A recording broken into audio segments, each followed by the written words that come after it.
7, 6, 5, 4, 3, 2, 1. You'll never have the sacred stone. Oh, this you crazy mother.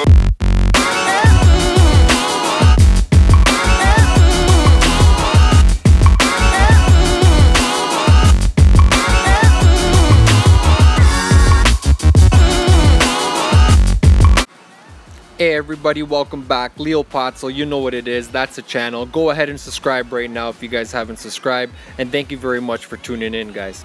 Today's video is going to be actually a really cool video. It's a little bit long, but hopefully you enjoy it and stay through and watch the whole thing. We're going to be covering a few different things in this video, so definitely stay tuned and watch, and hopefully you guys learn a few things along the way. So what we're looking at here is my 35-gallon frag tank, and I guess secondary saltwater tank that's connected to my 125-gallon coral reef tank. I plumbed it all together a few weeks ago, and I'm actually just getting ready this week, and I'm starting to place some fish and some corals in. So what I've done here today, I picked myself up 3 anemones. I picked myself up another clownfish, as I had another clownfish that I placed in a week ago, and I also got a nasal tang as well, a blonde nasal tang. And today we also got ourselves another copper band butterfly fish and another Ocellaris clownfish. So guys, stay tuned while I acclimate these guys to my system, and hopefully you guys can learn something along the way, and I want to know what you guys do different or the same that I do as well.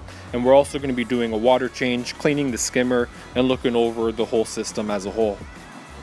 So one of the main reasons why I connected this 35-gallon saltwater tank connected to my 125-gallon tank along with my 75-gallon sump is so now I can have more water volume over my same system. I can have more room to place more fish and corals when they grow, and as well now I'll have more water volume, which will allow me to have more space and room for new fish and corals. So again, it's luckily that I can do this by adding another submergible pump into my sump filtration system, and by turning that pump and connecting it to pump my 35-gallon frag tank. So now we have 2 display tanks and 1 sump filtration system and 1 skimmer and 2 return pumps. And this is what you're looking at right here, is my 35-gallon / frag tank and secondary saltwater tank. You're looking at the blonde nasal tang right here, which is a nice healthy size, approximately 5 to 6 inches, and he's actually still trying to get used to the tank. He's definitely scared and a little bit stressed out as he's hiding in the corner there for the last 2 days. In this bag right here we have the copper band butterfly fish. In this bag right here we got 1 clownfish with 2 bubble tip anemones, rose bubble tip anemones. You can see the 1 previous clown that I had in there as well earlier throughout the week, just to see how the fish does and acclimates to the tank. So here we are, guys, and let's get ready to acclimate these fish and coral.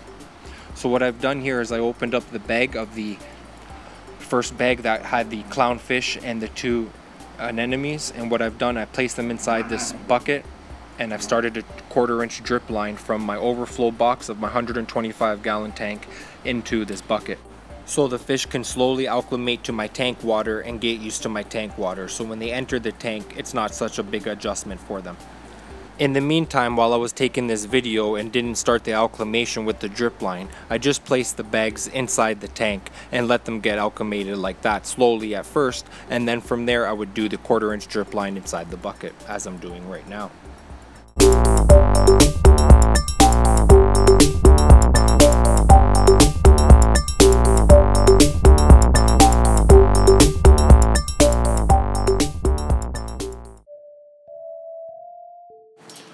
What's better to do than a water change right now as we're waiting for these fish and coral to acclimate to the tank?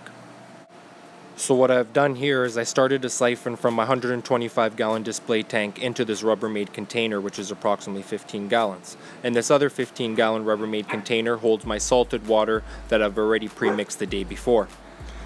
And the pre-mixed salt water that I have is already the approximate temperature of 78 degrees, and as well as the right salt level, which is 1.025, which I like to keep my system at.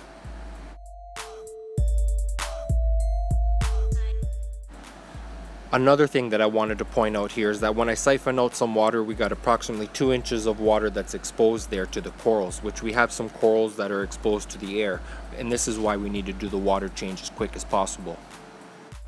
And you can see that I've already turned on the pump here with my newly mixed salt water pumping into my sump filtration, into my drain chamber, which this way I find that it dilutes into my pre-existing water before it enters the main display tank.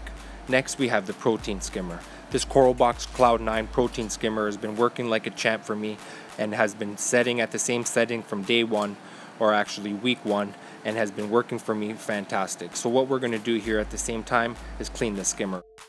Next we will turn on this RO unit so it filters out some water for the next water change, and as well so we have water for the auto top off for any evaporated water. And you can see that the finished product water goes inside this reservoir Rubbermaid container which has that float valve. Next we'll turn on this protein skimmer. Right here we'll flick on the switch where the skimmer is, and we'll look down here in the skimmer and wait a few seconds while it turns on.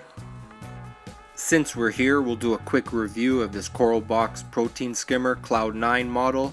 It's been working fantastic, rated for approximately 200 to 400 gallon coral reef tank, and I've been using it for the last few months, 2 to 3 months, and I ordered it from fishstreet.com, and it's been working fantastic for me. No hiccups, very solid build, and I'm very impressed with it overall. Here are some of the benefits of having a coral reef fish tank built into the wall, is that some things that you wouldn't always normally see hidden behind all the live rock, you get to see behind the tank when you walk behind the fish room. Well, the water change is all done and the system is running, so let's go ready for part 2. We have some dry rock that's been drying outside here for the last few weeks. This is actually, or was actually, live rock that I had in my 35-gallon frag fish tank that we were looking at and working on downstairs. But we had some Aptasia pests on it, so what I've done is I took it outside and I've dried it out. So now basically what I have is some dry rock, and it actually feels much lighter and it does look quite nice, and I'm pretty sure within no time we'll have some coralline algae on it and some nice colors. And some of this rubble live rock, maybe we'll throw it in the sump in the near future.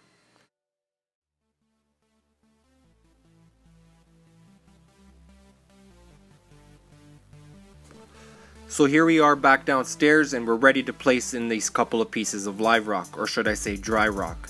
And you can see that a few bubbles are here are coming from the rock, as I'm sure that there's some air pockets inside some of the crevices and holes inside the rock. So let's add in the second piece. We're going to place it over here on the right hand side of the tank, just observing the piece to see which way I should face, up or down, and which way would look best. There's one very important thing that I want you guys to know. That before I connected this 35-gallon system to my 125-gallon display tank underneath one whole system, I wanted to make sure that all the pests and stuff that was inside my 35-gallon frag tank was now pest-free. So I didn't introduce any of those pests into my main display tank on my 125-gallon tank.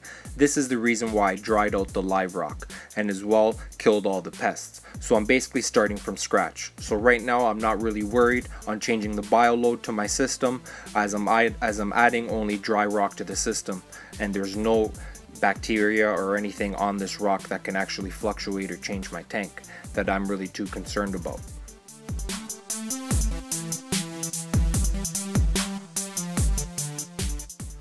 So let's stand back for a second and enjoy this masterpiece that we created. I do have one extra piece of rock that I wanted to add in. It doesn't really make the tank look symmetrical, but you know what, it's one of the nicer pieces that I had outside left. I'm going to put it inside the tank. I'm sure it won't hurt. But you know what, for this tank I've noticed that what I wanted to do, what my idea was to try to keep the aquascaping and the room inside the tank for the fish to swim as big as possible.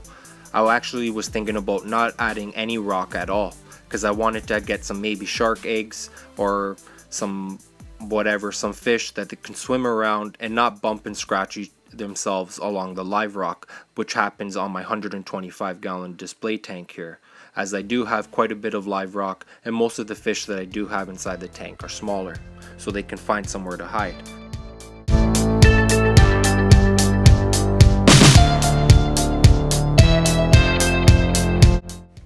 So I'm ready to place these fish and coral inside the 35-gallon tank, and first I'm going to start off with these bubble tip anemones. I've had a few of these over the years, and I know they are tricky to place inside your tank and make them stay where you want to.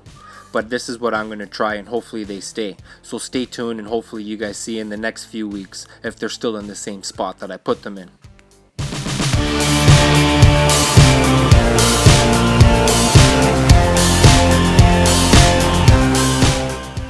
One thing that I've noticed when placing anemones in your tank that I've learned over the years of my experience with being in the hobby is that the anemones like to mount their foot, the base of the anemone, at the bottom of the rock or at the side of the rock where there's not too much light. And then from there, when the light is there, your lights that you do have over your aquarium, they do reach out and try to stretch out to the light. So what I've noticed here is don't always place the anemone right on top of the rock. Try actually to fit it inside a little cubby or somewhere down low, or even midway tank or towards the top of your tank, but just somewhere where it mounts its foot, the base of the anemone, somewhere towards like underneath the piece of live rock, and then from there, when the sun and the lights are exposed, it will stretch out and come out towards the light.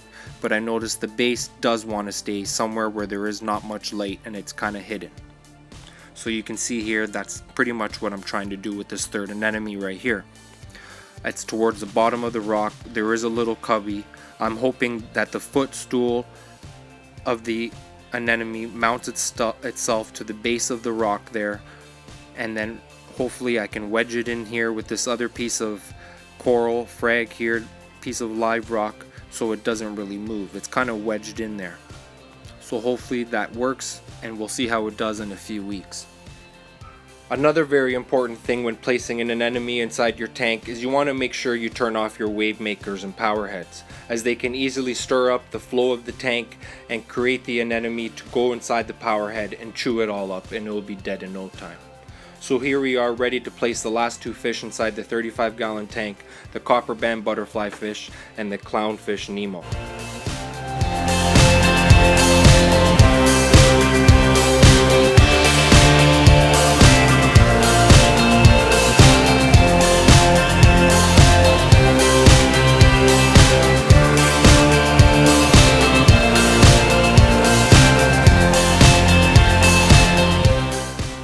So guys, if you want to see more videos like this, go ahead and subscribe if you haven't subscribed already. Like the video, leave a comment, let me know what you guys want to see in the near future in any upcoming videos. Thanks very much for all your help and support, guys. And to show your support a little bit extra, a little bit more, you can go ahead and purchase your Leopazzo t-shirt, Reef Tank Addiction, and show your support to keep the channel, the YouTube channel going, and bringing you guys more videos like this. So stay tuned, guys. Leopazzo, and we'll see you guys till next time.